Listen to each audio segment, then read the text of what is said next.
In this episode of KIDZ Podcast, I am honored to share wisdom with you about leading kids in your church and in your home. Dealing with kids is hard work, and I'm praying that we add some tools to your tool belt today. So let's dive into today's topic. On this episode of KIDZ Podcast, we're talking about that age-old topic that we all hate. That's right. Sports. We hate it. Oh, well, except for my local professional team. I kind of like them. Sports in high school. We hate them. Oh, actually, it's not too bad.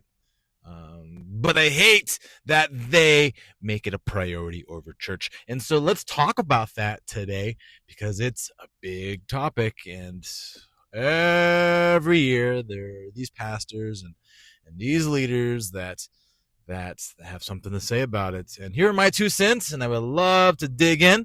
Because here on KIDZ Podcast, we talk about kids leaders who are helping kids grow in their relationship with Jesus, to leading them into an overflowing life with Jesus inside the church and out. Because, hey, the reality is one day these little humans will one day become big humans. And so let's just dive in here, right? Because I have a different perspective on sports and how they affect the attendance to church.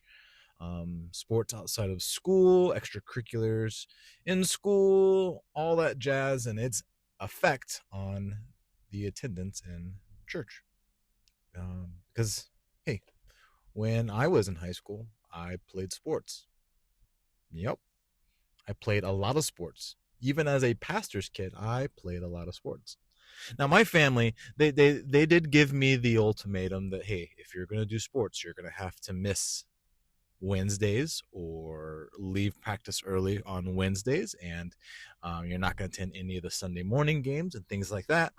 That was our family's values, and I was for it. Kind of had to be, otherwise I wasn't going to get to play. Even now at the age of 40-ish, I still play sports. In fact, one of the leagues and divisions I play in is an over 30s division. It plays on Sundays. When we schedule our home matches, all of those matches are after 1 p.m. because, hey, I'm in charge of that team. I get to schedule the match, and I select the location, and I pick after 1 p.m. so that it does not interfere with my Sunday morning responsibilities as a pastor. But every now and then, you got this knucklehead on the away team, and they schedule their home match at 8 a.m., 9 a.m. Bro, don't you know? And that's usually a game that we have to forfeit or show up with one less guy because, you know, our team is loaded with a bunch of men who make church a priority or work in the church. Actually, I can tell you for a fact, we have 2 pastors on our team, 1 worship pastor, and a couple like serious family attenders kind of thing. So any soccer match that I play in on a Sunday morning, you can guarantee 4 or 5 of my teammates will not be there before 1 p.m. And to go on, I coach sports.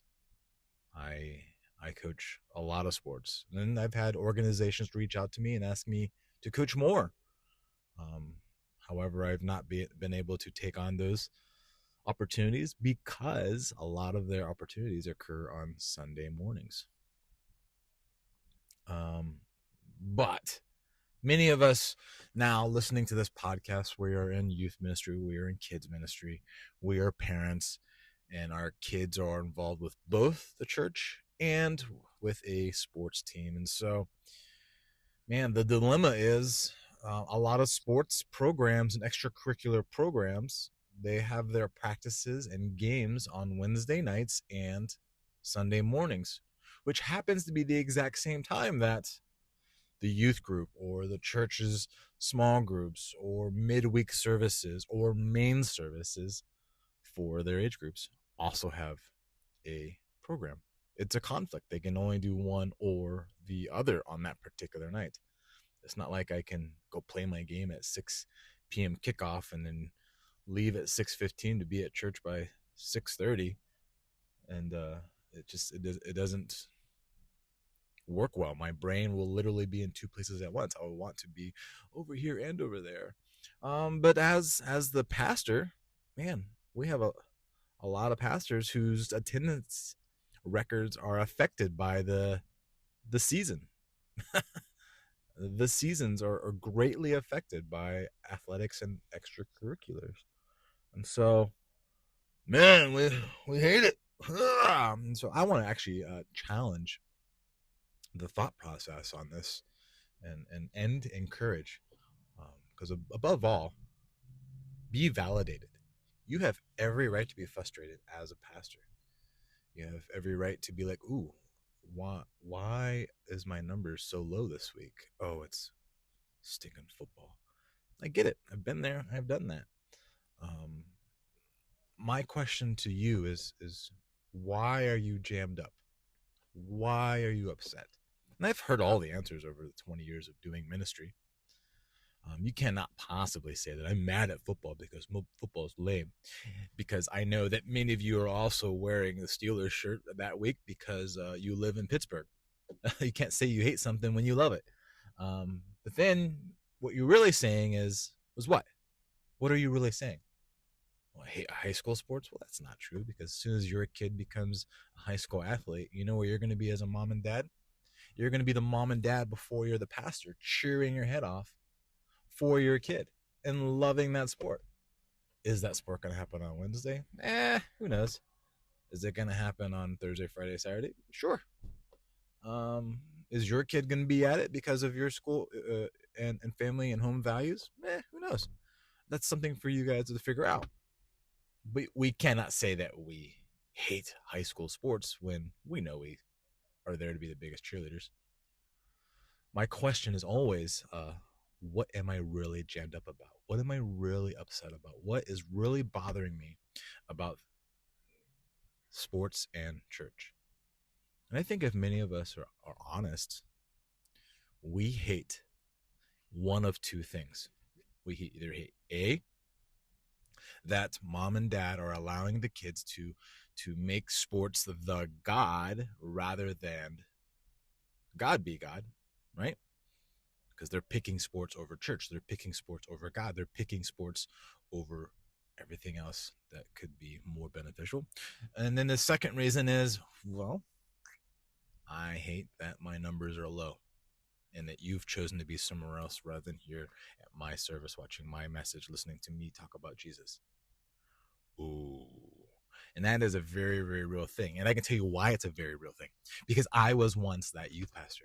I was jammed up that you didn't come to my youth service that I had planned all month with my awesome service that I wrote myself. And where were you guys? Oh, you were at football practice to do it. That's not going to lead you to heaven. What are you talking about? You're going to worship football instead of the Lord? So I know exactly how both of these scenarios feel. I've been in ministry long enough. And now I want to share some things with you that have helped me calibrate my thoughts, help me calibrate my emotions, and rethink some things. But before we go too deep, let's talk about Colossians chapter 3, verse 23.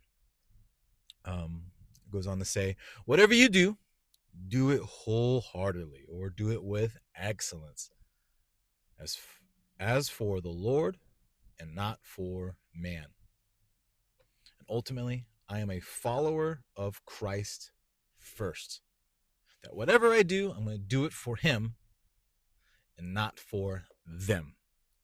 Ooh. Whatever I do, I'm going to do it for him, not for them.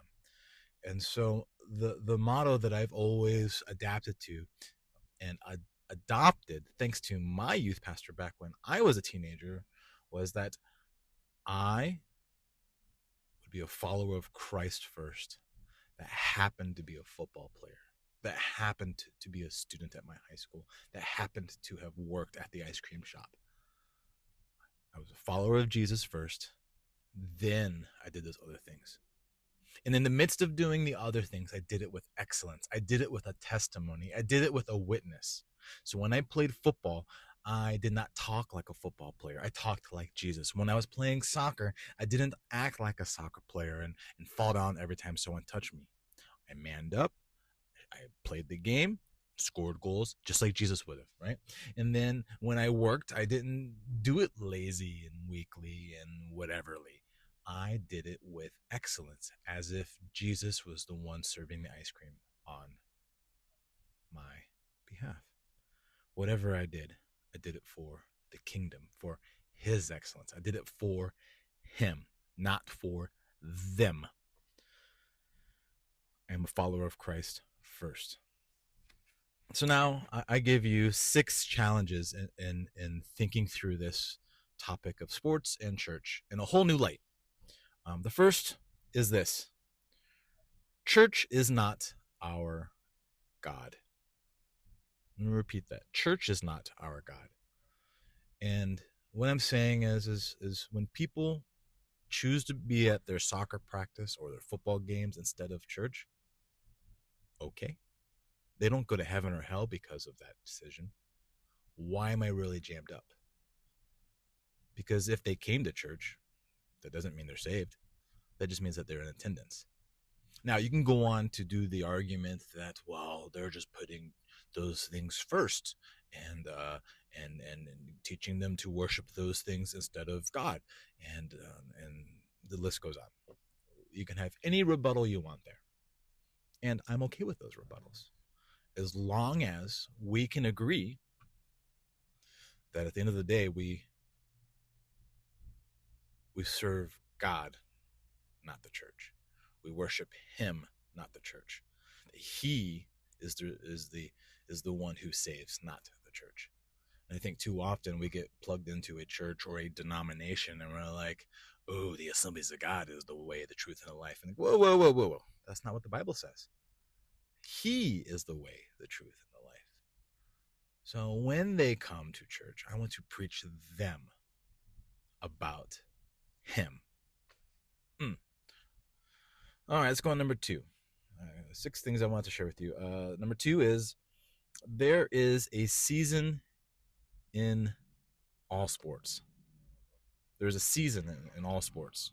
And if you really want to be down to the nitty gritty, there's about 8 to maybe even 12 weeks of that season in sports. And depending on their age, there's a whole eligibility process. So, especially between the grades of 7th grade through 12th grade, those sports become a limited eligibility. There are seasons. Let me rephrase it this way. Football only occurs in the fall season, 8 to 12 weeks. 8 weeks if your team is not doing too good, or if it's just some peewee team. 12 weeks if your team is hitting hard and going to states. Right? Outside of that, it's just training and no more football. And in fact, if you're at the high school level, there's so many hours during the off season that a team is allowed to mandate for training. There's compliances that teams have to work for. So there are seasons that your sport is actually in action. Even now at my age, at the age of 41, although I play soccer often, I don't play it when it's snowing outside.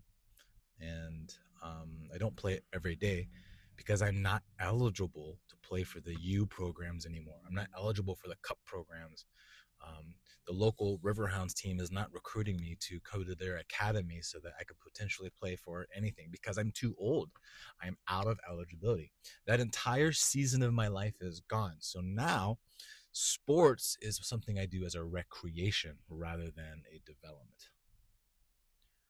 There is a season in sports. And once that season is gone, it is gone forever. But before I dig too much deeper into that, let's go on to number 3. Because I have more to say about number 2 and number 3. there is a season for church. Think about that. There is a season for church. It's about 9 to 12 months out of the year that you could do church. Yeah, some youth groups do it all year long. Some youth groups don't have anything in the summer. But for 9 to 12 months on one midweek and one Sunday morning, church is in action all the time. Forever. For the rest of your life. From the time you're born until the time you die, every year for 9 to 12 months, you have 2 days a week to operate a fully functioning service. That's not including like your special events and special services and outings and retreats. All right, so now let's put that in comparison. You got your fall sports that happens for 8 weeks out of this one fall season this year, compared to the 9 to 12 months that you have for this entire year to do church. And then we get jammed up like, oh, I hate fall season because my kids are picking church versus they're picking football versus they're not picking versus we get jammed up. Why? Because for 8 to 12 weeks, they went and played a sport that they're never going to get to play again once they graduate. Think about it.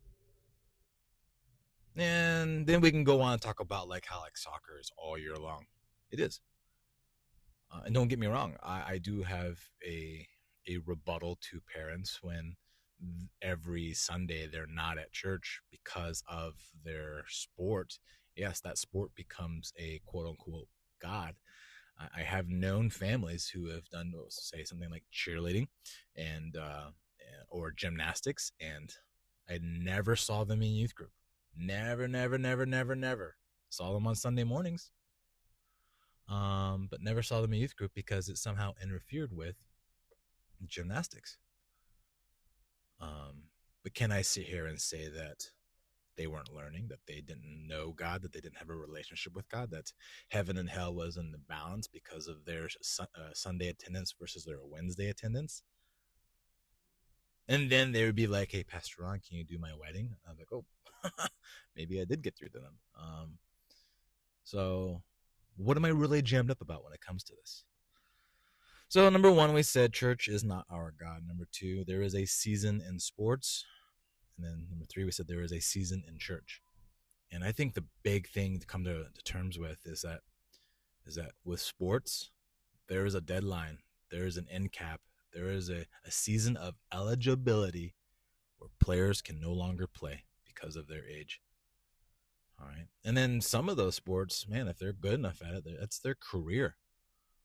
I played sports growing up. I played soccer growing up, and I became a coach. And it's a side hustle, extra income for me. And I could probably make a lot more, but I don't. I have my own TikTok that teaches people how to play, specifically the students I teach. And if it got big enough, I could probably push to figure out how to garner income from that.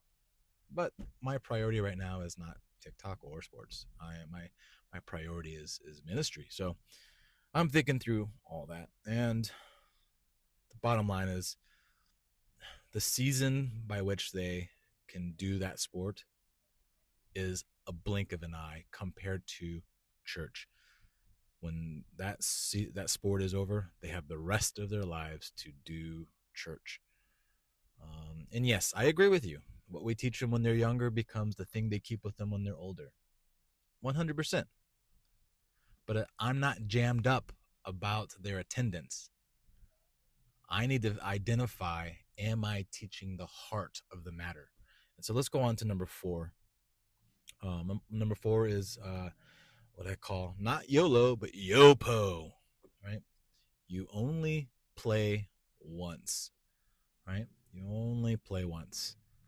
And this kind of goes in tandem with number 1 and 2 is that there's a season and they only have one chance to do it.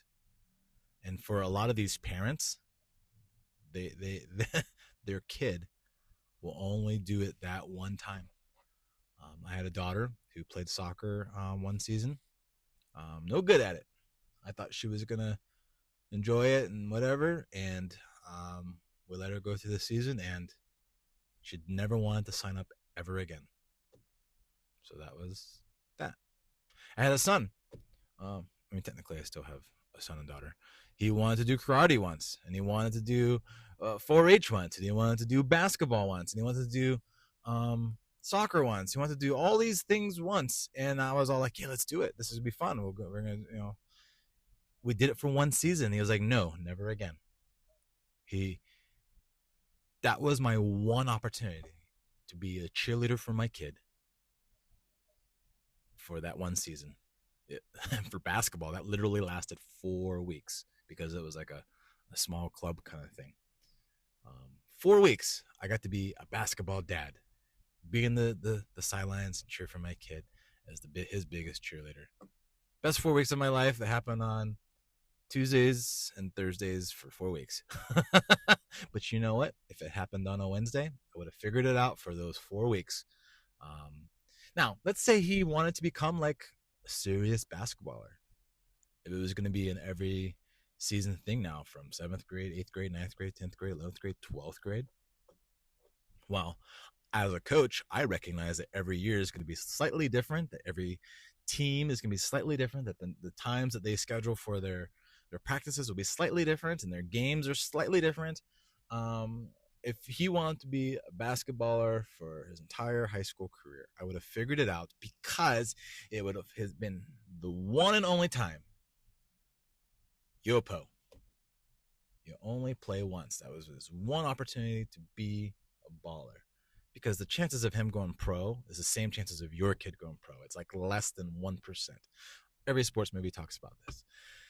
And so I, as a dad, can teach him the Bible anytime. I, as a dad, can invest in his heart anytime.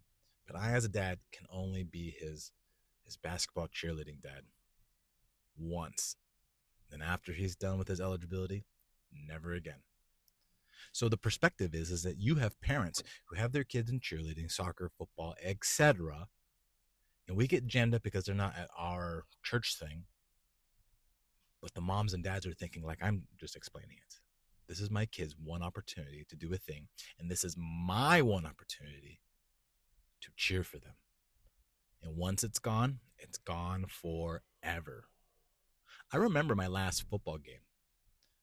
Yeah, I was a junior in high school, thinking like, yeah, I'm going to go do summer, come back next year as a senior and play football again. It'd be awesome and blah, blah, blah.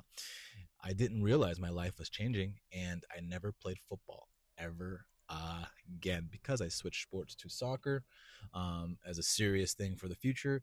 And so my parents never got to watch another high school football player with their kid ever again. Let's go on number 5. Because we did 1 was church is not our God. 2 is there is a season in sports. 3, there is a season in church. 4 is that you only play once. Number 5 is sports teaches kids things too. That's right. Sports teaches kids things too. And I wonder if sometimes us pastors get jammed up about sports and church topic, because we're like, oh, well, there's something like sports is going to teach them more than God.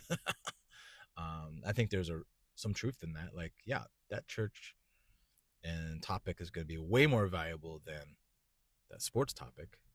That God is going to save souls, that God is going to teach redemption, that God is going to have salvation. Football won't do that so much. That's truth, right? But here's what something that church cannot teach my soccer players. And hear this out. This is something that none of you pastors will ever be able to teach my soccer players. And that's how to deal with a fist fight. Think about that. How many fist fights have all the pastors in the world ever had to deal with in the middle of church, youth group, outing, event, etc.? Sure, yeah, there's someone out there. But I can tell you, every season, every year, some kid on my soccer team gets a red card because someone on the other team slides them, sneaks a punch to the gut, steps on their foot, draws the yellow card, draws the red card. It literally just weeks ago, we were winning a tournament and the other team didn't like it. We were not the favorite to win, and we were winning. And so instead of losing fairly, they decided to get dirty. Dirty within the rules. Pulling, stepping, just doing things you're not supposed to do, but there's no way you can prove it until you put it on camera kind of thing. And they ultimately caused a fight.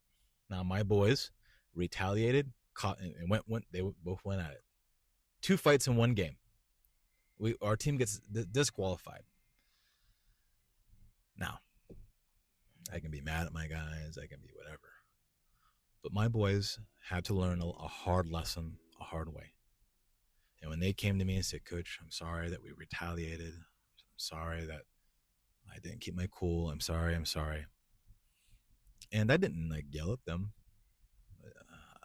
because it stunk that we were disqualified. I just said, hey, out of 28 teams, we were number 1. We had a chance to be champions of this specific tournament this year. And it all went away because 2 players lost their cool. Now, what are you going to learn from this? What do you gain from a fight?